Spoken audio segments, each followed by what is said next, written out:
The OmniTalk Fast 5 is brought to you in association with the A&M Consumer and Retail Group. The A&M Consumer and Retail Group is a management consulting firm that tackles the most complex challenges and advances its clients, people, and communities toward their maximum potential. CRG brings the experience, tools, and operator-like pragmatism to help retailers and consumer products companies be on the right side of disruption. And Avalara. Avalara makes tax compliance faster, easier, more accurate, and more reliable for 30,000 plus business and government customers in over 90 countries. Avalara leverages 1,200 plus signed partner integrations to power tax calculations, document management, tax return filing, and tax content access. Visit avalara.com to improve your compliance journey. And Miracle. Miracle is the global leader in platform business innovation for e-commerce. Companies like Macy's, Nordstrom, and Kroger use Miracle to build disruptive growth and profitability through marketplace, dropship, and retail media. For more information, visit miracle.com. That's MIRAKL.com. And Own It AI. Own It AI helps the world's leading retailers advance their e-commerce shopping experiences with AI. To learn more, visit ownit.co. And finally, Sezzle. Sezzle is an innovative buy now, pay later solution that allows shoppers to split their purchases into 4 interest-free payments over 6 weeks. To learn more, visit Sezzle.com. Hello, you are listening to OmniTalk's Retail Fast 5, ranked in the top 10% of all podcasts globally and currently ranked in the top 100 of all business podcasts on Apple Podcasts. The Retail Fast 5 is the podcast that we hope makes you feel a little smarter, but most importantly, a little happier each week too. And the Fast 5 is just one of the many great podcasts that you can find from OmniTalk Retail's podcast network, alongside our Retail Daily Minute, which brings you a curated selection of the most important retail headlines every morning, and our Retail Technology Spotlight series, which goes deep each week on the latest retail technology trends.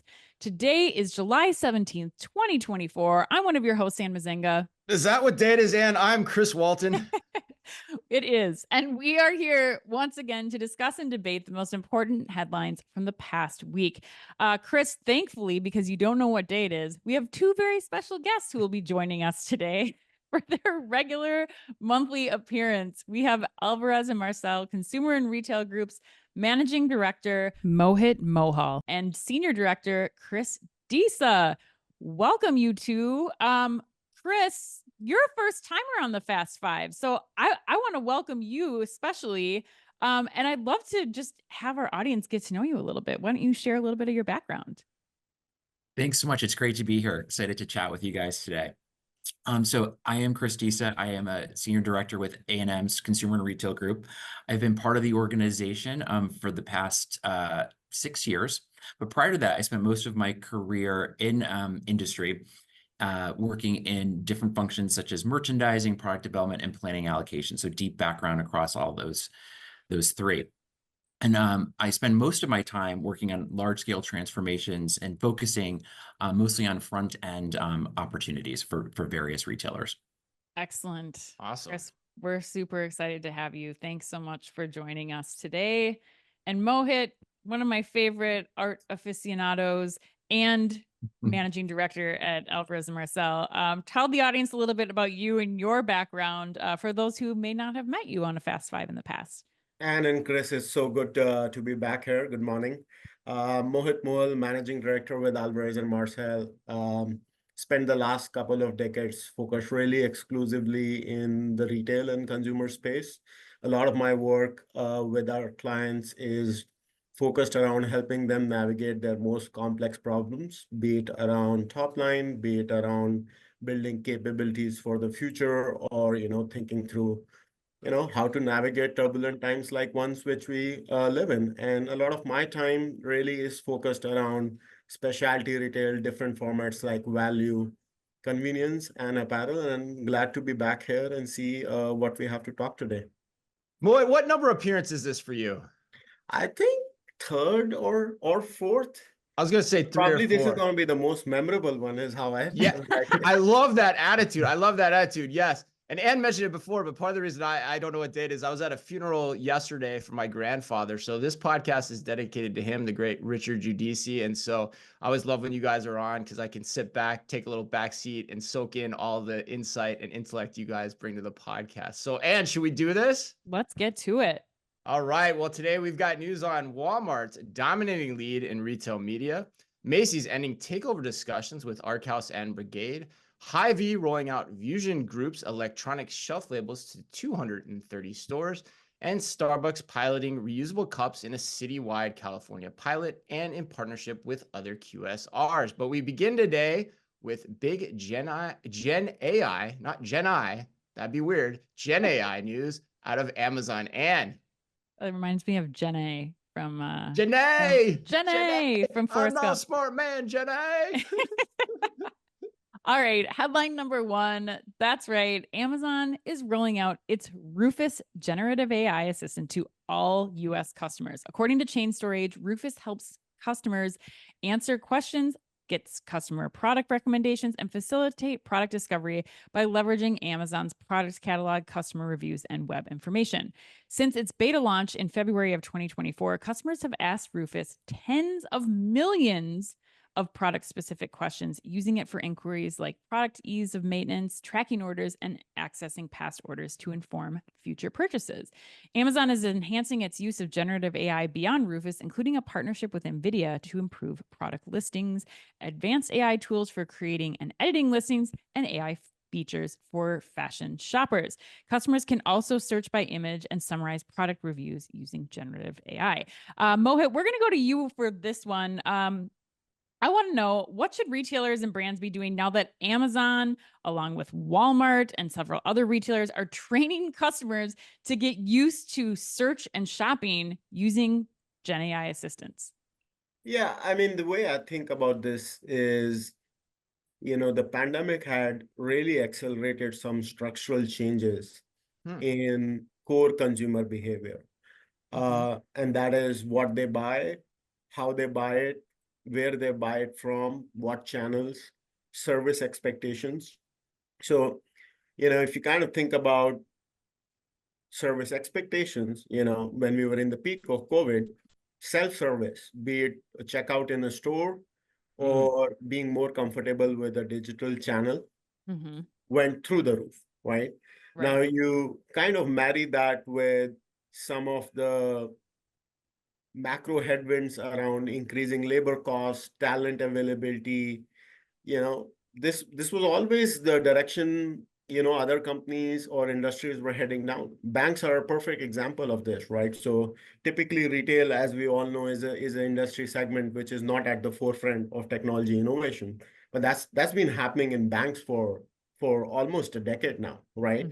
Now you couple that with rapid developments in AI, and you have a unique opportunity to maximize every customer interaction, right? To deepen that customer relationship, to build loyalty, and to be more consistent, right? And be more responsive. So, this is a trend which will continue. I think you said tens of millions of impressions. I think if we were probably having this discussion in a couple of years, it would be tens of billions of impressions all around the globe, right?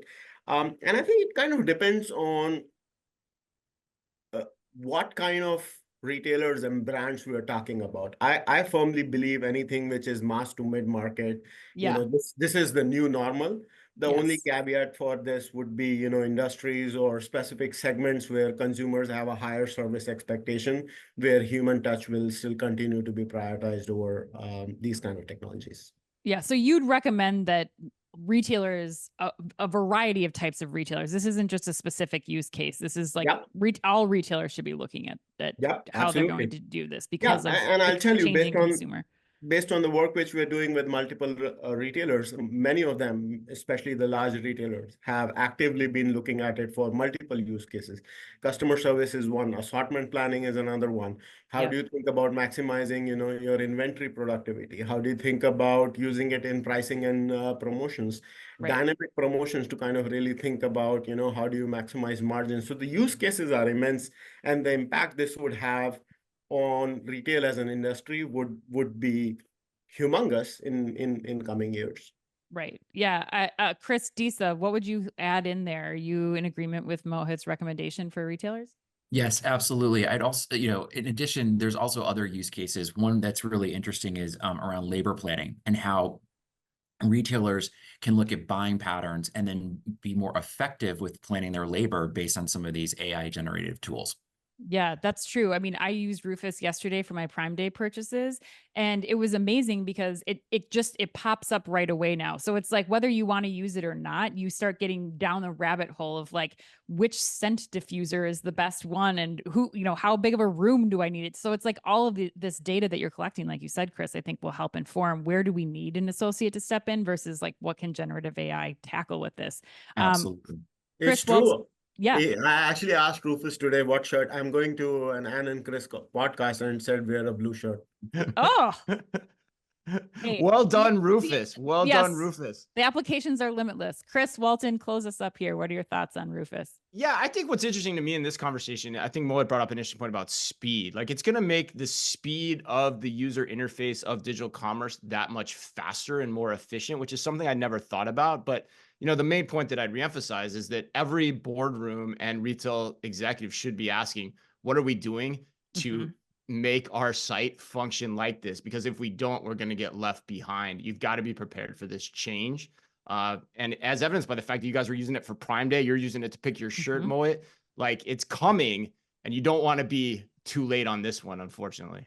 Headline number 2, the results of a Sensor Tower report show that Walmart has built a wide lead among U.S. retail media networks. According to Retail Dive, Walmart's retail media network is far ahead of the pack compared to its U.S. peers when it comes to delivering advertising impressions. The big box store saw 11 billion impressions in Q1, while the number 2 player, Target, generated fewer than 7 billion impressions. Chewy, the Home Depot, and Kroger rounded out the rest of the top 5 list. Should be noted, too, that Amazon was not included in this analysis. Breaking out performance, Walmart landed on top for on-site media impressions, meaning it has better monetized its own properties. These findings come as retail media networks are pushing harder into off-site media to tap into additional revenue streams. Chris, I'm curious, what impact will Walmart's significant retail media gains and increased ad revenue enable for the retailer? And can other retailers actually compete in the long run? Yeah, great question. So I think, Walmart should continue to see growth across 2 dimensions. Number one, while the Walmart Connect division is 5 years old, it's really been over the past 2 years that the company has significantly increased its investment in this space. And now we're seeing that investment pay off as the company reported over 11 billion impressions, as you mentioned, in the first quarter. So we should see continue ad revenue generation as the retail media arm grows, especially as the organization has the ability to serve endemic and non-endemic brands. Number 2, most importantly, retail media is very attractive to both retailers and brands as there is a significant amount of data on the consumer and their buying habits or trends. When you have the ability to better target your customer and be more effective with your media spend and then tie back a media campaign to sales due to closed loop measurement, it becomes very powerful in terms of driving revenue. As Walmart realizes better traffic and conversion and thus sales through more effective targeting and media spend, it will have a big impact on assortment, shelf space, both from a channel and localized perspective, as well as inventory investments, et cetera. It'll be interesting to see how the brands Walmart carries grow as a result of this as well. I'd say from a competitive standpoint, due to Walmart's size, physical store footprint, which is a competitive advantage to Amazon, and their wide assortment of categories and products, I would think it'd be very difficult for other retailers to compete at the scale in which Walmart plays. Okay, so let me ask you this. So now let's bring Mohit in. So Mohit, do you think the lead will grow, or do you think the other players will start to catch up to Walmart? I always think about this as, we've talked about it, I think, in the past. The consumer is the new channel, right? So the question is, who owns the consumer? So in the case of Walmart, with a very significant store footprint and, a rapidly growing Walmart Plus network, you have that captive audience which you can play on. And frankly, every retailer is kind of, doing the same, be it, the big grocers, be it the specialty retailers. And, it doesn't really matter what is the relative scale of the number of impressions or users you have. I think if you have a captive audience and you're a small retailer, you can have a captive audience of, 500 million impressions and still be doing great, right? So I think, the numbers kind of can sometimes be misleading. In the case of Walmart, I also believe, especially with changes in consumer discretionary spending, a lot of other new segments and demographics have started shopping at Walmart in the last, 3 or 5 years, which has probably, Right. juiced up these numbers. Right. Okay. Yeah. So your main point is like, yeah, Walmart might have the lead, but there's still an opportunity for every retailer to Absolutely. capitalize and benefit from this idea of retail media. So, Anne, let me bring you in here, but still, I want to get back to it. Do you think this lead that Walmart is already exhibiting is only going to grow? What's your take? Or do you think Oh, Target's going to catch up to them and Kroger and Chewy and all those folks? a lot would have to happen. I mean, Chris, Right. we've talked about this. Like Walmart just seems to be on a trajectory that is unstoppable. I think especially when you look at what Amazon's ad revenue has allowed Amazon to do, and now you look at where Walmart is going, Walmart is a strong contender. They can only go up from here. You have retail media in stores, online, the marketplaces. And then I think nobody's Yes. talking too about the emerging categories like CTV with the Vizio partnership. Like they're Yep. just going to keep collecting more and more data to make this media network stronger. I 100% agree with you, Anne. Like, I mean, it's like it's gonna rocket ship. Like, we're gonna keep watching these numbers, and the lead is just gonna grow. And I think two reasons. One, you brought up marketplace, right? No one else can do a marketplace of the size and scale that Walmart can, and the one that can is Target, and they're too scared to do it apparently. And then the other point too, which goes to what the folks at A&M CRG said, is you got the store play here too, and electronic shelf labels, which you're going to talk about in a few minutes. Like, that's another physical substrate to sell and put retail media on, which hasn't even been talked about in this discussion yet. So those are more impressions ultimately, where the majority, like 80 to 90% of retail volume still happens. So, and the last time I checked, Amazon can't do that. So put that in your pipe and smoke it, Amazon, is my last thing I would say, Anne. Can't think of a better way to end on that headline, Chris. Headline number 3, Macy's has ended its talks with Arkhouse and Brigade, foiling a $6.9 billion takeover. According to Retail Dive in March, Arkhouse and Brigade had offered $6.6 billion or $24 per share to take over the company, the department store said on Monday. The firms in June raised their bid to $24.80 per share, but failed to deliver a, quote, definitive, fully financed, and actionable proposal, end quote. Macy's has requested the best price firms were willing to pay, plus their, quote, fully negotiated commitment papers for all the debt and equity needed to finance the revised proposal, end quote. Arkhouse and Brigade had initiated their takeover proposal in December with an offer of $21 per share or $5.8 billion, which Macy's rejected back in January. Mohit, make some sense of all of this. What does this mean what should the industry make for Macy's future with this announcement? I mean, listen, right? We all knew this was coming. If you really think about it, when this started in December, Macy's was very proactive in terms of their management, also talking about their new strategy in terms of what they're going to do. And that was 3 big pillars. One was strengthening the Macy's nameplate and really closing around 150 unproductive or lower productive stores, accelerating the growth they have been seeing in Blue Mercury and Bloomie's format, and then simplifying and modernizing their supply chain with really geared towards where the future is, and that's going to be omni in a department store format. The second lens to take here is, I mean, we all have seen what happened with Sears, and no management and board want to go down that direction. And you kind of step back and think about what is the real estate valued at, and different estimates out there, but anywhere from six to $12 billion. So the bid was at any point of time never convincing enough. It was on the lower end of the spectrum. I think as it relates to what the industry should be watching is probably 3 really important things. One, Okay. can you be, or how relevant can you be as a department store with a smaller footprint of stores? That's number 1. Number 2 is, Right.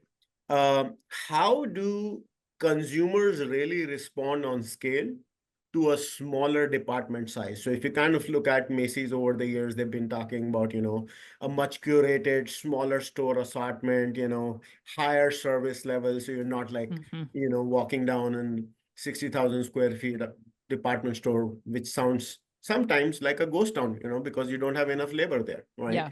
So Yep. that is two.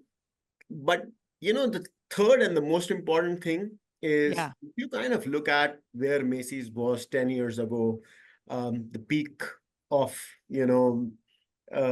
where they were from a shareholder value perspective and how they have kind of come down in the last decade, it's very important to see with these changes, can Macy's really get back to driving growth in a profitable way? And something which the analysts and street would be excited by. Yeah, Chris, Disa, what do you make of that? I mean, you have a rich background in this industry and category. Where do you think Macy's is headed? It's interesting. I mean, I think there's a lot of headwinds right now, and it is about creating value for shareholders. Fundamentally, one of the big challenges that Macy's faces, along with other department stores, is that the assortments and product offerings tend to be the same.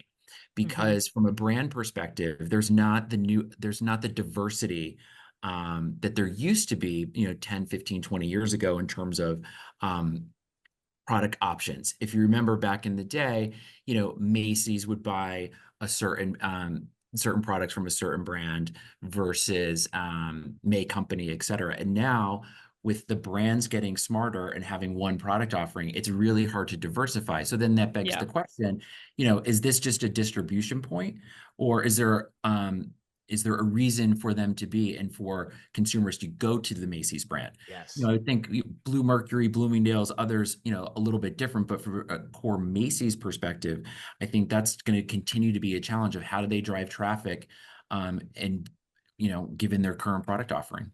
Yeah. And it seems like there's a lot of time and energy, at least that's what Macy's is saying, spent on these dealings. And hopefully some of that time can now be reallocated to those concepts that are working, like the Blue Mercury, like the Bloomies, and even the small, like go forward locations for Macy's.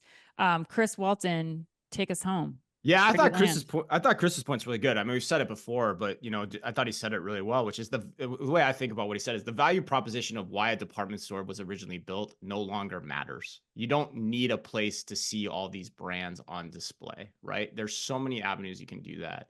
And the other point I would make too is you have to wonder, like, did they just like phone this last thing in, $300 million, and like you and I were talking, like, Right. that doesn't seem like a lot to No. increase the bid. It's like when you go buy a house, right? And they're like, okay, time to increase the bids. And the seller's got a lot of offers. You don't lowball that offer. You got to come in strong. And, Right. they didn't do that. So it makes me think this was just phoned in and it was done. But this won't be the last we see of this conversation. Maybe it is with these folks, but Macy's is going to continue to be in a tough spot, and they're going to continue to have acquisition talks, I would think. All right. Headline number 4.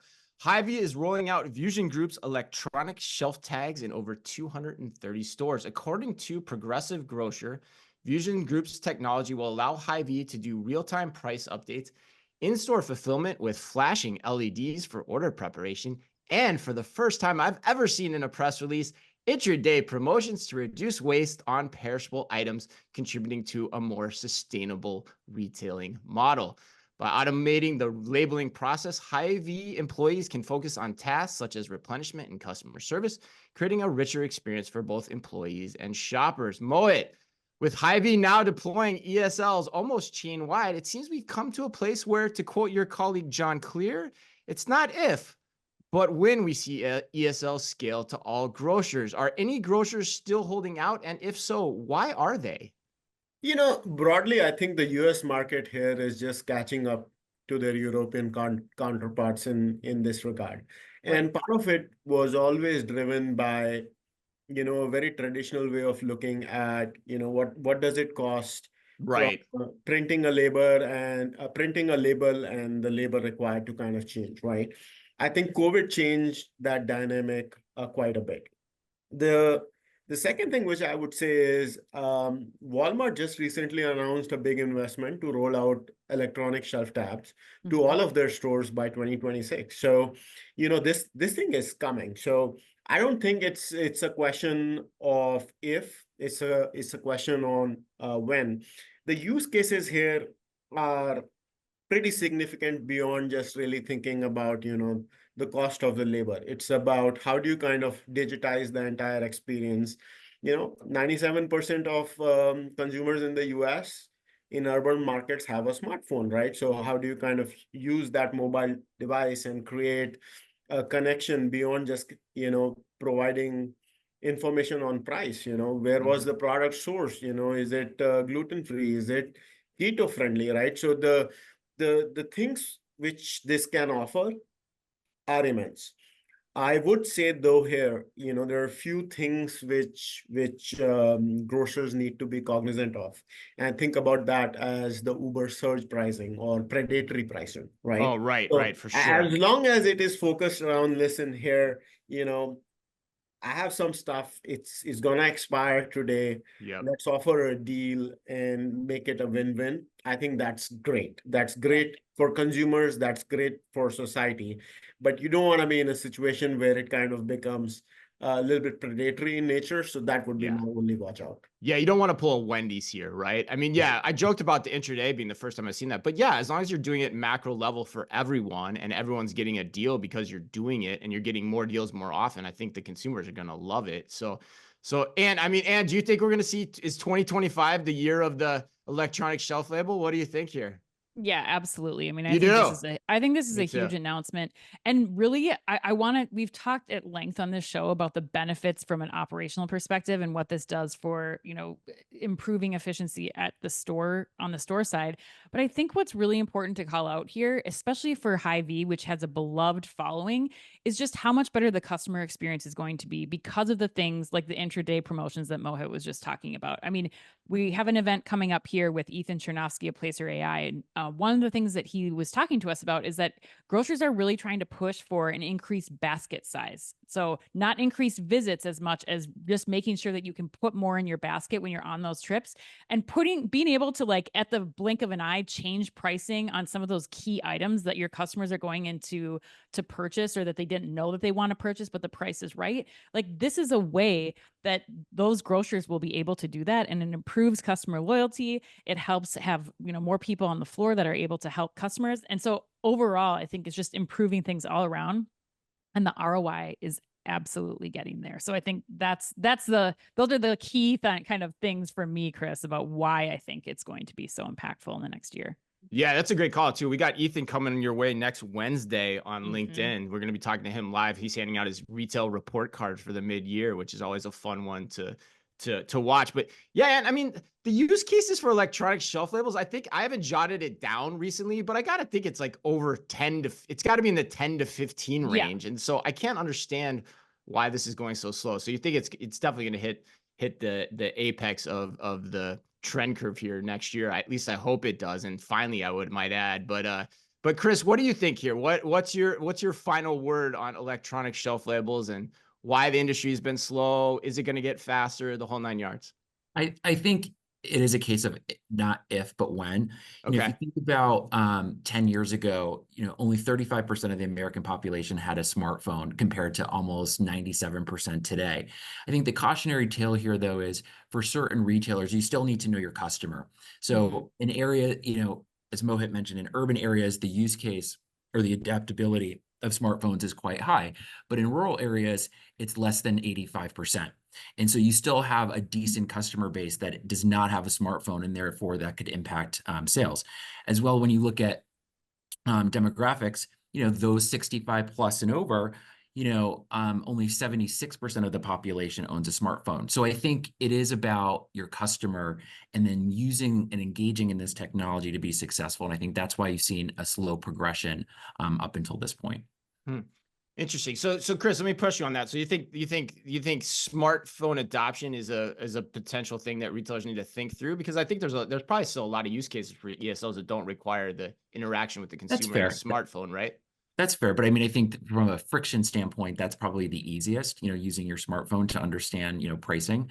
And so I think that is a high consideration in going to ESLs over the last couple of years. Got it. Oh, versus just, okay. Got it. Versus just making the switch. Just making the switch. All right, let's go on to headline number 5. Starbucks is partnering with over 30 other QSR chains for a first of its kind reusable cup pilot in Petaluma, California from August 5th to October 28th. Chris Walton, you're going to be out there. I want you to go to Petaluma and I want you to try the reusable cup program and report back. Can you do that for us? I could, except I'm going to Southern California, and I think Petaluma. You're going to be in the state, Chris. I want you to drive up there. It's a big state, and it's a big state. You got time. You got time. According to Chain Storage, this includes participation from brands like Dunkin', Peet's Coffee, Burger King, and Yum brands, with 8 Starbucks stores involved. Customers will receive their to-go beverages in reusable cups marked with sip, return, repeat. And after use, the cups can be dropped at one of over 60 return bins across the city, where they will be collected and sanitized for reuse. The initiative, supported by the Next Gen Consortium, aims to reduce single-use cups. Advertising will raise awareness across Petaluma, and some return bins will remain post-initiative. This effort aligns with Starbucks' goal to become a resource-positive company by 2030, reducing its climate, water, and waste footprint. Chris, we're going to go over to you for this one. What must be true for a pilot like this to successfully scale beyond California? Well, interesting. Petaluma is in Northern California. I have a lot of friends in the Bay Area who are very excited about this initiative. Really? Yes, sustainability is very top of mind. So for many consumers, so this is an amazing initiative to watch. I would say in terms of scalability, 2 things really must be true. Number one is adoption and engagement, right? And I think, again, sustainability is so top of mind that I think initial engagement should be strong, but repeated engagement is critical for the success of this, not only in Petaluma, but also to scale. Mm-hmm. Number 2, the cost, or I should say, the opportunity to service. So, if I read this correctly, customers are going to be getting these recyclable, if you will, cups, and then the brands are going to be responsible for washing and maintaining. And so I think, this is all underpinned with a cost to serve, right? Because ultimately it is the brand's responsibility to make sure that they are providing these cups, resources, et cetera. And if in order to scale, you have to have organizations that can do this, as well as, what is the cost to do that? To service. So, again, I think it's a great concept. Really excited to watch this. Again, a lot of friends are very excited that this is rolling out in their backyard. But I think in order for it to scale, it really does come down to, again, those 2 things. It's just engagement, servicing, and then again, underpinned with the cost to service. Yeah, that's going to be the really interesting one to watch for me, is how much does this end up costing them? Yeah. And is it worth it, yes, to meet sustainability goals, but can they make it pencil? Mohit, anything you'd add to what Chris's recommendations for scale are? The way I would just think about this is I think there are some learnings which we can allude to across the pond. And I think about, this is not the first time when Starbucks has done something to kind of push their global sustainability program. So if you'll remember, as Starbucks kind of grew early on in the early 2000s in Europe, if customers came with their own cup, you got a discount in terms of the beverage you were buying. There were multiple programs after that in UK, Germany, a lot of other developed Western countries. I think the biggest barrier here, beyond really thinking about the cost to serve, is consumer adoption, right? Mm-hmm. And that consumer adoption is, yes, customers want to be more sustainable, but a lot of times, it's also around, hey, I'm in a rush. I did have a reusable cup. I forgot to take it, right? Or I'm coming from a meeting and, walking to another place in town. I'm not going to be walking with that cup, right? So there are practical realities around, being able to walk around with a reusable cup, which I think is a bigger um, issue as you kind of think about adoption in general. And frankly, I would say the Europeans are, a lot more progressive around sustainability and climate related issues, and we haven't seen this really scale there. Yeah. So again, great pilot. I think there is a lot of benefit there, but probably we are few years away from it being scaled the way U.S. consumers are thinking right now.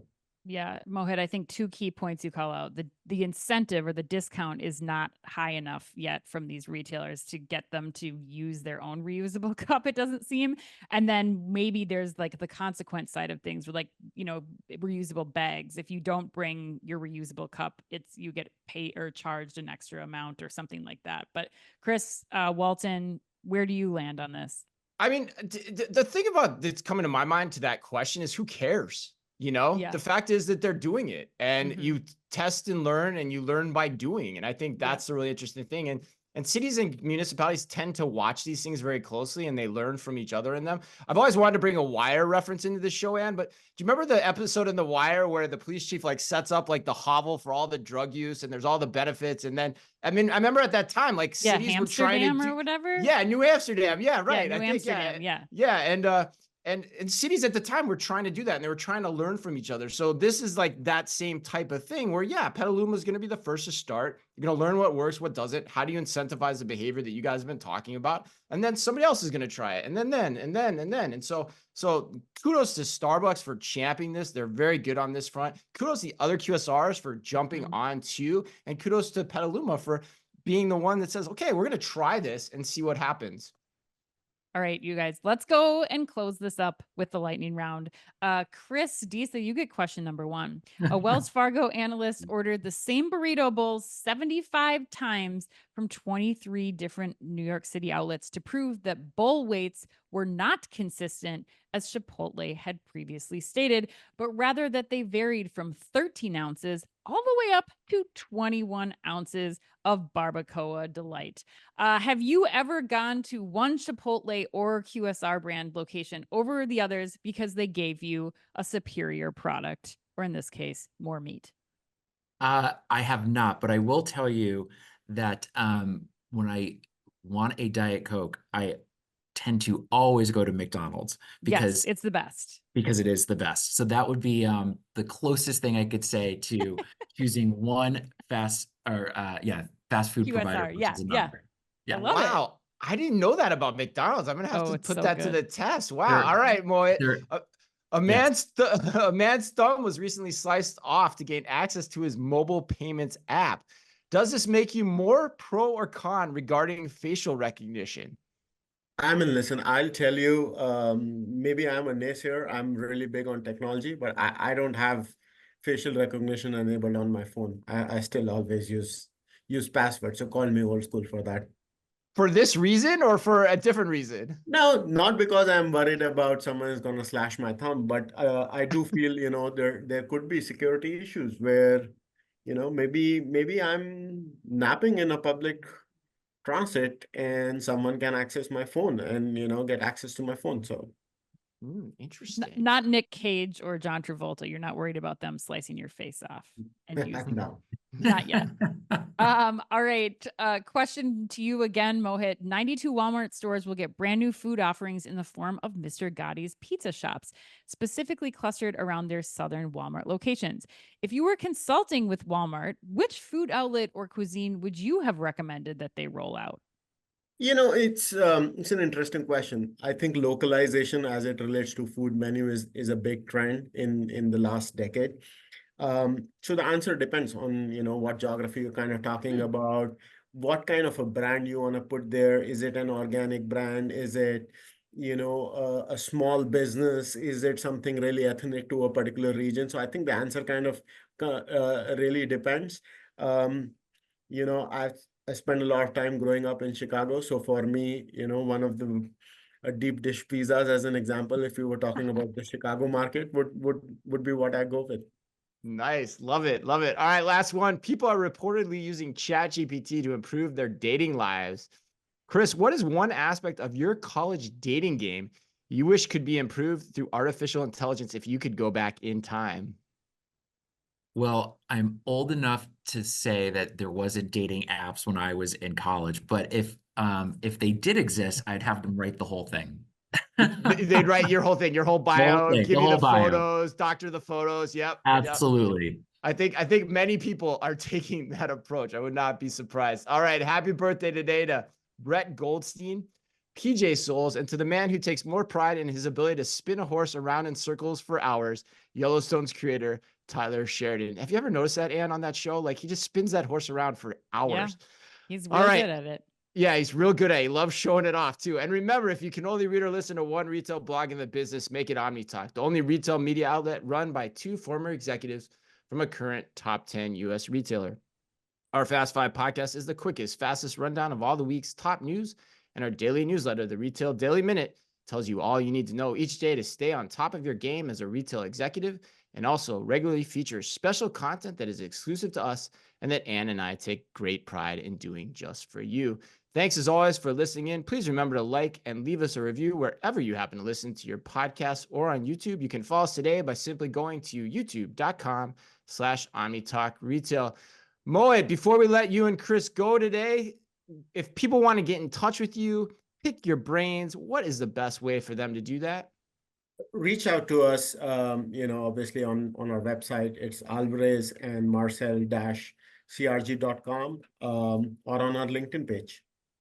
Awesome. Awesome. Yes, you guys are very accessible on LinkedIn. So again, Chris Disa and Mohal, thanks for being with us today. And on behalf of all of us at OmniTalk, from Ann and myself, be careful out there.